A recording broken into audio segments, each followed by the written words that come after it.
Hey, everybody, here's part 2 with my man KG. That first part was a banger, right? It was so good. He always brings new stuff to it. Like a lot of the things he talks about as like experiences he's having in those moments too, which is great post his new big recapitalization and his new getalization of the plan to getalize the nation. So enjoy this podcast with him. But don't forget, if you didn't hear it the first time, you can subscribe to our new home services podcast, To The Point Home Services Podcast, just by simply going to the website, rhinoss.com, and then click on the podcast page. And there it is in all its glory, this big white button that you click on that says subscribe. You enter your email address and you're good to go. And it will share with you all the podcasts from that previous month. Enjoy number 2 with my man KG. This is To The Point, a Rhino experience. Voted one of the top home services marketing and operations podcasts. Cutting through the bullshit and getting to the point. What do you think this, I want to, you start to kind of talk about like market correction, things like that. And I do want to get to it before I get there. Where do you think like the whole PE game is headed like over these next couple of years? And I know you've been asked this question quite a bit, but as I think about it today, based on what I've seen kind of happening in the market, where is it headed? I mean, can it stay as aggressive as it is now with these multiples? It can't go all the way back to where it was though, right? I don't think it can go all the way back, but is it going to stay that aggressive? Well, you can look back at other roll-ups and see what they did. I know there's still remnants of a roll-up on fire monitoring, building fire monitoring, sprinklers, things like that. Yep, what you're talking about. And, the multiples, I think they got up to as high as 14, and like Cintas and companies like that got into the game and bought a bunch of stuff. But then now they start to have slowed down. But to your point, they're not going back to 4. Right. So that's what I'm saying. Like, I feel like with the volume of now of firms in it, that as opposed to what used to be, it seems like it'd be very difficult to go back too far. So the reason I asked that question is, so does that make this, or the listener or the contractor maybe more prone ongoing to partnering with private equity than before because there is more opportunity that's still really good versus it being a 4 or like a smaller multiple? I mean, does it make it more appealing ongoing the next few years because, hey, we know like even if it goes down, it's still going to be great? Well, right now is probably the peak or where it's going to be. So yeah, I think this is the time if you want to play the game at all, this is the time to get involved. Window's wide open. Yeah. Just make sure that you understand your why, like why am I doing this? And what does that mean to me? Exit plan, whatever. And let me tell you, look, there's a lot of guys I've talked to that have nice companies, really nice businesses. And, they don't want to really step out and get into a harder game, a faster game. So like, why? Like, why would you sell it? Again, start looking at like the PE guys do, though. PE guys look at it maybe how we should have been looking at it when we started the businesses. I mean, we started just like Michael Gerber said. We knew a trade and we had an entrepreneurial seizure. It said, okay, we're business people, right? Well, these people are looking at it as a building. I know that building will rent for this much money and it'll cash flow this much money. They're not worried about the internal systems and the plumbing and how it all works and the landscape. They don't even think about it. That thing cash flows this. They're looking at our business as like that thing cash flows this. And while we understand that elements of leadership and management say that you should be involved in the culture and build your company, we understand it, but take a step back from your business and look at it as the asset that it really is, and how do you maximize the value of that asset. And so let's say you don't go in the PE game, but you ought to play like you're in the PE game, meaning that you are tracking the value of the company. You are looking at your growth you're looking at your growth and your long-term goals for your business, but including that is the value of the company, what you think it's worth today. And you're always hedging your decisions based on that, because at any time, anything can happen, right? Life changes, life happens. You may want to sell it. You may need to sell it. So always pay attention to the value. It's no different. I do a lot of real estate. It's no different than, I got this big piece of land and has this little farmhouse on it. And I'm going to do this with the farmhouse, and I'm going to carve off 20 acres here, and I'm going to sell that to this guy to develop commercial. And I'm going to do, you're just working this thing that you built. You understand? Yeah. So if you act like you're PE every single day, you're going to be driving that business to the best outcome possible, to maximize the outcomes, to clearly understand the numbers, the cause and effects, and really have a high fidelity of the numbers and the internal operations. Got it. Yeah, I mean, I always, until we start talking, I always forget how much you dabbled in real estate for a long time now too.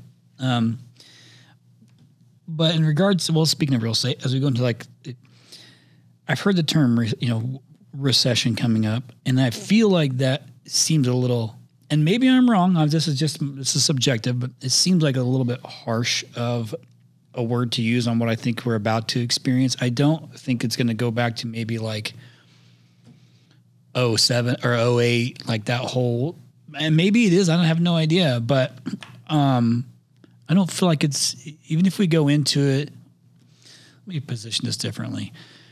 I started my company in 2008 and we thrived, but part of the reason was people were looking for things that they didn't normally do because fear set in, right? And they were like, oh my gosh, businesses, things have changed. The norm has changed. We're going into recession. Anybody who was doing new construction felt the pain of those things. So they were trying new things, and I was a new thing because I was in the digital space. This is 2007, 2008. We thrived in the recession, and a lot of our customers thrived. Now, I was much smaller of a business than I am because I was brand new today. But then even going into the pandemic, for us, again, we thrived in the pandemic, and so did our customers. Because, different situation. People were home more. It was an easy decision to double down on spend and go because people were home more, using things more. So, but as we go into a potential, let's just call it a market correction because that feels better for me to say than recession. What do these guys need to be aware of, or what do these guys who are listening need to be aware of? And do you think it's going to be that bad? Is it really going to be that like 08, 09-ish bad? Is it, and what's your kind of gut feeling on this whole thing? Is it going to happen? Well, it's happening right now, but the 08, 09 stuff, I don't think it's going to be like that. But look, I had a deal with ARS on earnout between the years 2008 and 2010, and my team and I got a multiple of the earnings that we created between the beginning number and the end number in 2010. And so we did fantastic. We grew at 35% CAGR every year during that recession. So our businesses are pretty recession proof.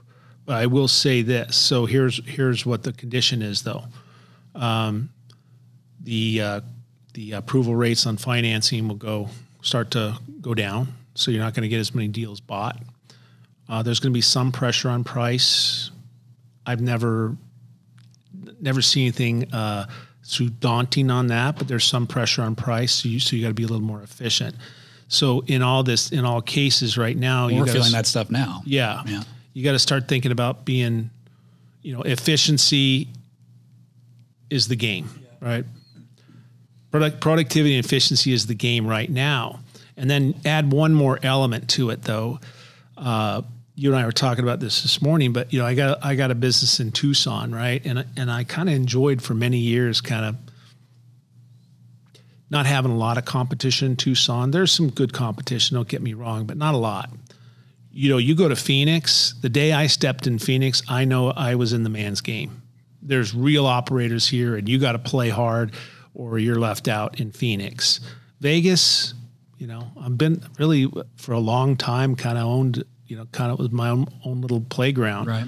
But now, you know, now in these markets in Tucson, I'm competing with Leland.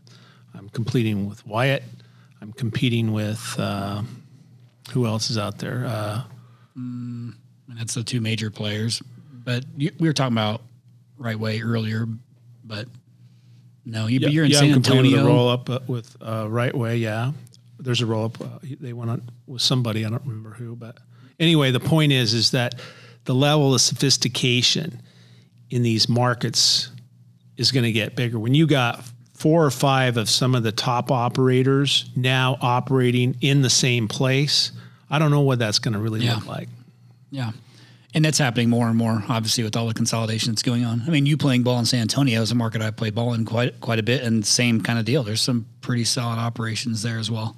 There is. Now, we've taken a business and 3x'd the revenue in 2 years there. But then again, you can see the level of play, you know, the advertising's coming up, here's another thing that you got to I want to put this out there too. You know, when you get your business to the point to you really have a high fidelity on the numbers, you really understand the cause and effect of each number on that financial statement and how to pull those levers. You understand how you can run it differently. You can change your model. I can change my model in 4 or 5 different ways overnight. One of them being is we are the lowest cost producer. I've always tried to be the premium priced and premium quality provider, but we are the lowest cost producer, I assure you. Nobody buys air conditioners as well as we do. And the way that we execute and our efficiency, we could take our pricing and cut it in half and still play and still make a profit. Or even deeper sometimes. So the one thing you got to think about is the scaled model, scaled players. There's going to be markets where you're going to get some pretty sophisticated players, and it's going to up the level of play for everybody. So should an independent be concerned? I wouldn't say concerned. Just understand that that's happening and Be willing to step up. You better step up a little bit. Yeah. You know, I think that's a really great advice. Because when you're talking about, you know, being efficient, and I was like, well, the other lever you have is the buying power piece of it too, and that is a major factor. Because if it comes down to it, you do have that piece of the puzzle that you can use. That's important. But I think independence. Like if anybody who's independent now, who's listening, heard him, you're going to have to step up, and especially if you don't have good brand equity in the market, like that's critical, right? So, I mean, I think you can even speak to taking Gettle into a market with the power that Gettle has behind it, the machine that Gettle has behind it, and saying, oh, now Gettle's here. You don't just have brand equity, right? Because nobody knows who the hell Gettle is. And if you're in Indianapolis, let's throw it out there, you're not in Indianapolis, I'm just saying. So whereas having Wills, at least you had Wills in San Antonio, and you can build upon that existing brand equity and then put the machine behind it and build it. Now you're trying to Gettleize the nation. That is the goal. That's the game that you're playing. But if you don't have brand equity in your market, you're gonna have to step up and do something about it. And if that means you got to create a brand that's worth remembering, and creating a story behind it, kind of like you were able to do with Roy, and then that's what you need to consider doing. I think that's the game that we're headed to. How can it not be with all the consolidation that's going on? So my hope is that you listeners just stay aware and be ready to step up, and fight for the business, and you'll be just fine. Well, let me tell you this too. I'm surprised how many guys I talk to that aren't in some sort of best practice group. It's amazing to me. Like, you got to be in a best practice group. You got to be close to it. You got to at least be exposed and have resources to get the answers that you need, the tools you need. I mean, you know, most of the things I learned, I didn't know I needed to know them before I saw it. You have no idea. And so you got to get yourself in that game. You know, people talk to me all the time about all different kinds of industries and what to do, how to get a business started. I always say, first thing you do, find the best practice group of that industry, because usually there is, and join it and go spend a year there and know the players and know what's going on and figure out the business and start building your business model with those tools first and then get going. Yeah, not reinventing it out of the gate, like just trying to figure it out when there's plenty of these groups. I think that just requires a little bit of patience, you know, and that will be hard for, you know, I started dabbling in the roofing industry a little bit more. And part of what I did that first year was just go to actually where it all started from was when me, you, and Gerber went to the Windstorm conference that Gerber was speaking at in like 3 years ago or something. Mm-hmm. Maybe it was 2 years ago. Cause that's right. Cause it's when you guys were in here and then we went there afterwards. That was my first, like, hey, maybe I should start messing with this roofing industry because I don't see a whole lot of digital guys focusing in that space. And that was like my first thought. And then from then on, I started looking at different things. Well, I took on a few roofing contractors and I just sat on them for that first year. And I went and attended all the meetings and I just kind of tried to learn and watch and understand like what's important, the retail model versus commercial model, like all the versus industrial. So I did that, but I didn't love having to sit and wait to learn it all. That was the hardest part, was sitting and waiting to really get after it. And now I'm in it, you know, but I did do those things and it did make me more confident going into that with, you know, with the machine that is Rhino. Yeah. Well, Daniel's son had the same experience as you, right? That's true. Wax on, wax off. But let me tell you something. I mean, that's how you teach somebody, really, right? Mm-hmm. Yeah. So what's next here? Like, I didn't really know that what you were going to do beyond the completion of your 1,000-day plan. Obviously, you're in it. Like the competition, I think that constant knowledge is something that's, I think, is a driver for you. It seems like it's a pretty good driver for you. What's next?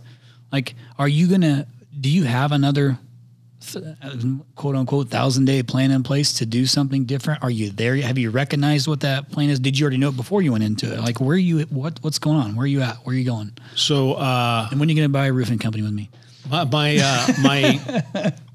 So my team and I got together and we decided we're doing another 1,000-day plan. So it's M2, M meaning the Roman numeral for 1,000, right? So M2.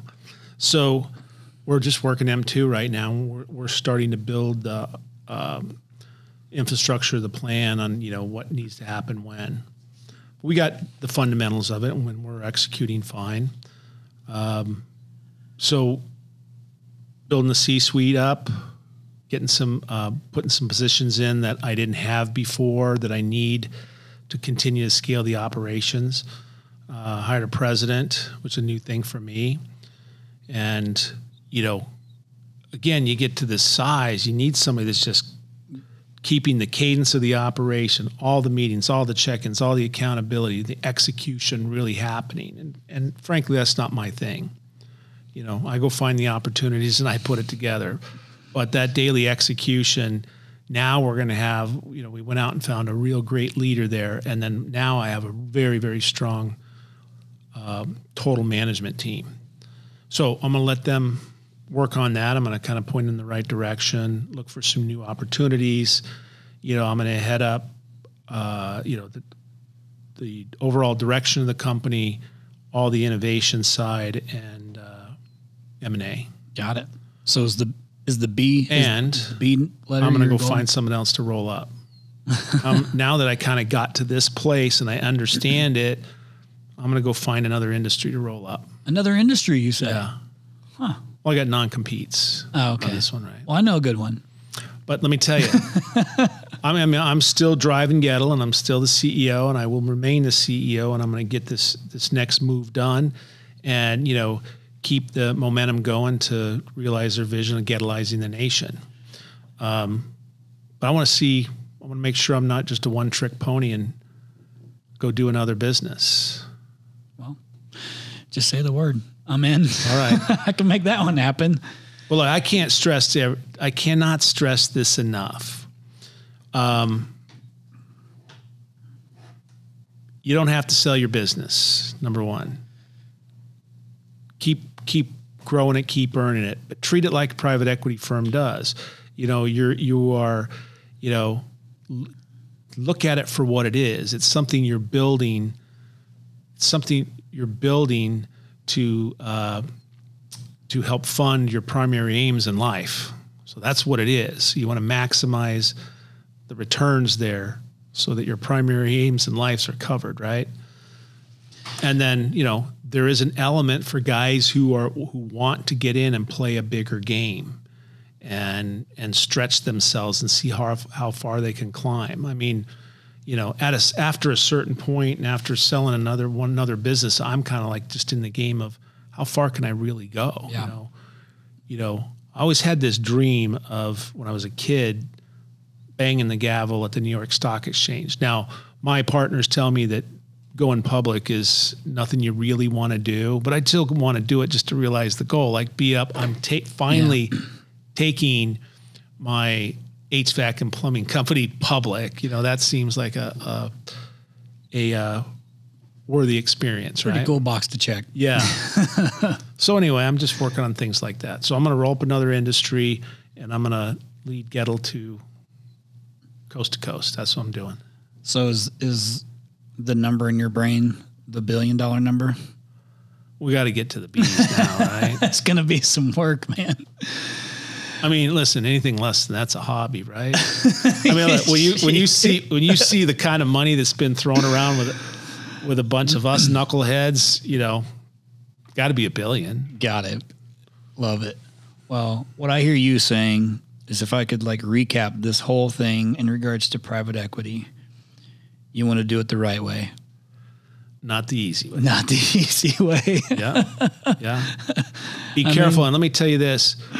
I'm out looking for partners in business. I'm looking for people who want to build the Gettle brand and be part of the legacy and heritage of something like that, and pick up their game, learn, really elevate their game in business for their next move. I'm already planning my next roll up, and I'm still in the middle of this one, right? Right. So that opportunity is afforded to everybody. But that said, hey, if you got any questions or concerns, you're doing a deal, I'm happy to just share my experience. Yeah, sure. And obviously, at any point in time, if you want us to connect you with Ken, we are certainly happy to do that too. He's been on plenty of times, so it's not too difficult to get a hold of him. He's pretty responsive. But I will say this, even in the short, I guess it's been, you and I first met in 2020, January of 2020, physically. We first met face-to-face 2020. That's the first time we actually ever spoke to one another. From then to this point, between just personal or business relationships, just having been around you and listened to you and asked questions of you, I've learned a ton, about taking a step back from this business as the CEO and looking at it on, hey man, how can I do more with this that I didn't know 3 years ago that I could do? So, yeah. And I guess the point I was really trying to press too on this podcast was I got to that understanding through these different experiences that I put myself into, right? Because if you do the same thing every day, that's kind of your circle of knowledge, right? So, I encourage everybody to kind of get out and look at business, start learning about business, not your business or how to sell something, but just look at the business. Here's an interesting thing that came up in the interviews I was doing with the PE firms. When you were trying to find the right one. Yeah. Right. So I said, well, why are you guys interested in this space? And he said, well, the industry grows all by itself at 4%. So that's not bad. And then it's pretty good, actually. And then he said, then, you tweak something here or there, add a little capital to it, add a little different player, maybe do an acquisition. Now that 4% turns into 8%, 12%, 20%, right? So I want to give you a perspective on how they look at it. The industry grows at 4%. So if I have a business that's making $1 million, I know that next year it's just probably going to be $1,040,000, right? Right. Based on the average. Yeah. But not really doing much. Right. So what if? Yeah. So a couple little tweaks here and there, and you really start to look at it as a machine. And I know, man, better than anyone, how easy it is to walk in that business one day and this whirlwind of nonsense is going on and you can't think about anything other than what's right in front of you. Yep. But I urge you, try to pull back from it and say, okay, here's where I'm at. Here's what I got. Here's where it could be. How do I get it there?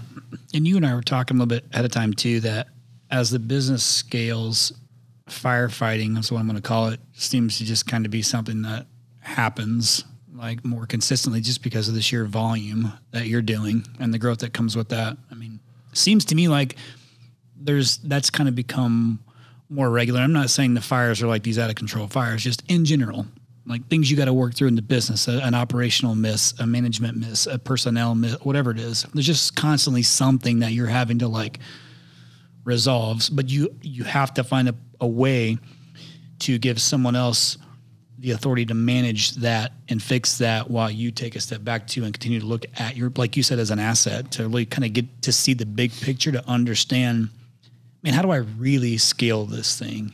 And you can't do it while you're in the shit. It's funny you say that because it reminds me of a conversation I had yesterday with a guy, and he had just done a transaction. I think he did well. I didn't ask, and he's like, oh yeah, we're going to grow by 40 million this year and we're going to be 100 million by this time and blah, blah, blah. And, I'm thinking, no, you're not.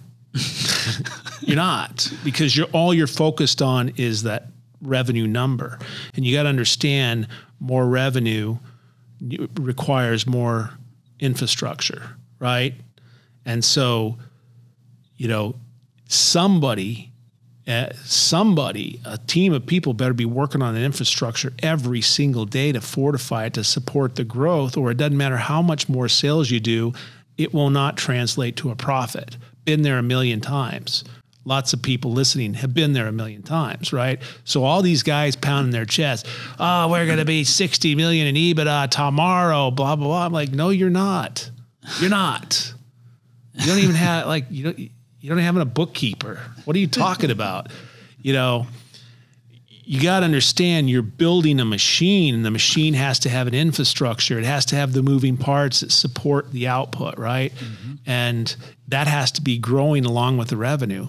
And the likelihood of somebody growing the revenue that fast and the infrastructure that fast along with it is pretty slim. It has to be kind of a seesaw, right? So sales go up, then you say, we better slow down and catch up with infrastructure.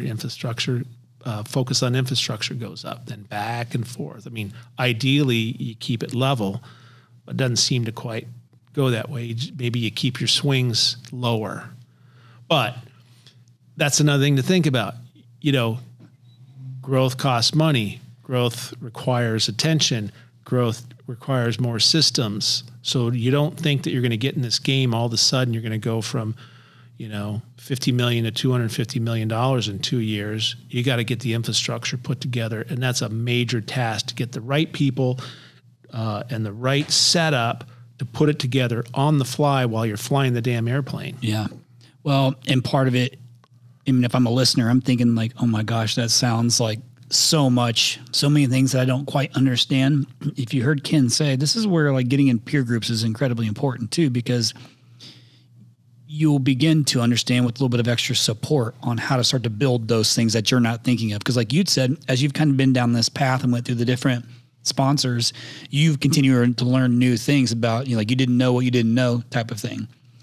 Well, I think a lot of contractors know, like, well, I've got these things. I have my operations, I've got my marketing, I've got my sales, I've got my, all my finances, but I don't know what to do to build that infrastructure to support it, where to start.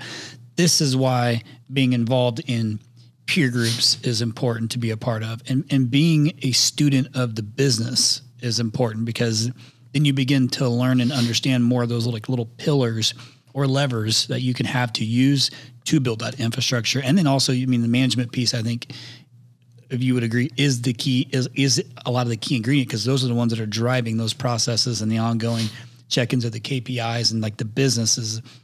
You can't do it all at some point when you're trying to grow to even a $10 million EBITDA. Like you got to have some good people in place that can help also bring that skill in. You brought in people from outside the industry to bring in different knowledge, different skill sets.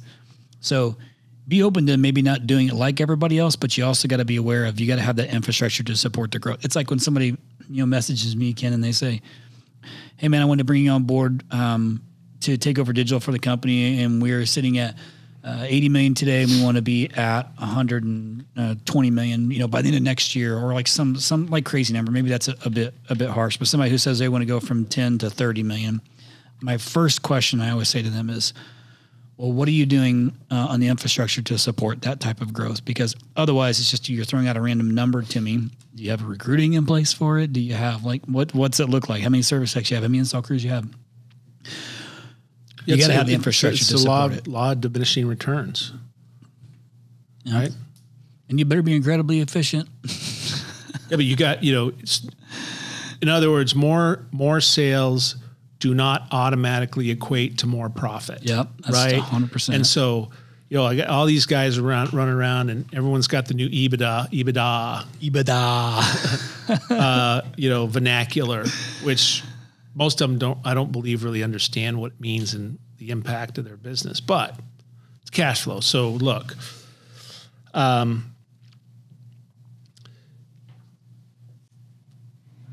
focus really needs to be on building a business that is not risky for someone to buy, right? The least amount of risk, the higher price they'll pay, right?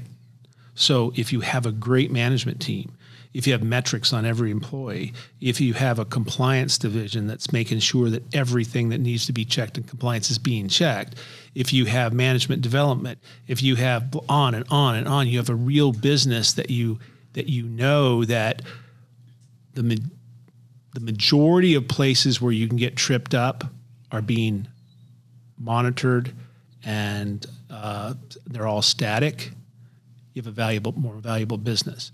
We got a much higher multiple because we had a single brand strategy.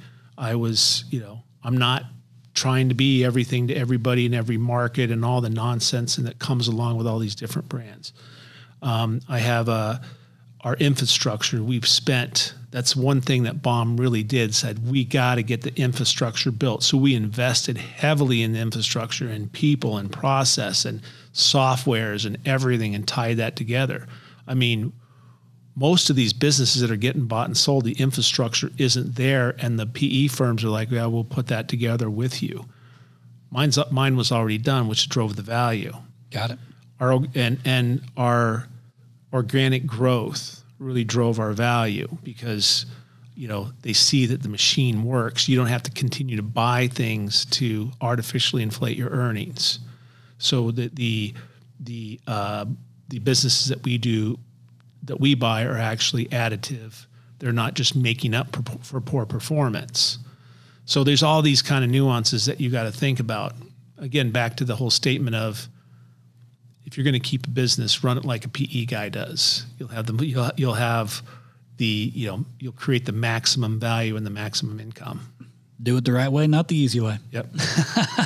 Well, that was a clinic on private equity. You want to keep talking? I can keep going. That was pretty good. Well, I will say this.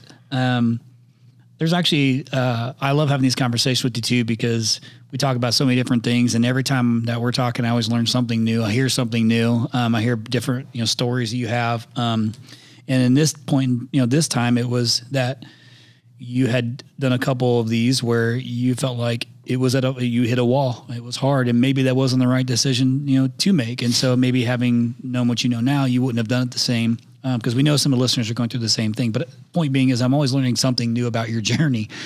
But this was great, man. I think there's a lot of good information here too. And again, to the listeners, Ken is certainly gracious with his time. And if you reach out and help, he does want to be helpful. I know that you get quite a bit of people reaching out to you. So if he doesn't respond to you once, reply again. I know him. Listen, I can text Ken. He won't reply to me until the third time. And I've got a good relationship with him. But he is there to help out and take advantage of those things. I tell people, look, just don't get offended. I'm very busy and very unorganized. I know that about you. And so I understand. But listeners, again, if you're thinking about going down this path, go back and re-listen to this thing, because I guarantee you missed something, that you need to think about and take away too. But we've had plenty of these conversations, and if you go back and look through some of the episodes that KG and I have done, we've done some that talks about the different ways to go about private equity relationships, all kinds of stuff. One that you and I did kind of off topic that I was going to share with you is the first episode that you and I co-hosted together was at the AHR Expo with the IAQ guy. I never panned out. I didn't pan out. No, I think he thinks I thought I was picking on him. I was probably too hard on him, but I wasn't picking on him. I liked his device. I didn't think it was hard. Didn't pan out. But I will say the second one that we had done with T.R. Miller, I thought I got a lot of people reaching out to me saying that the dynamic was really great, because we're coming from two different places, which does make it, and you are asking really thoughtful questions. And what was nice about that is where the T.R. Miller guys are at is probably where a lot of the listeners are at in that kind of, say, 3 to 25 million space. And he starts talking about his journey. Well, you start hammering him with things along the way that he actually took back from that, went and implemented in the business, and they're kind of hitting another growth spurt too, which is cool. Oh, good.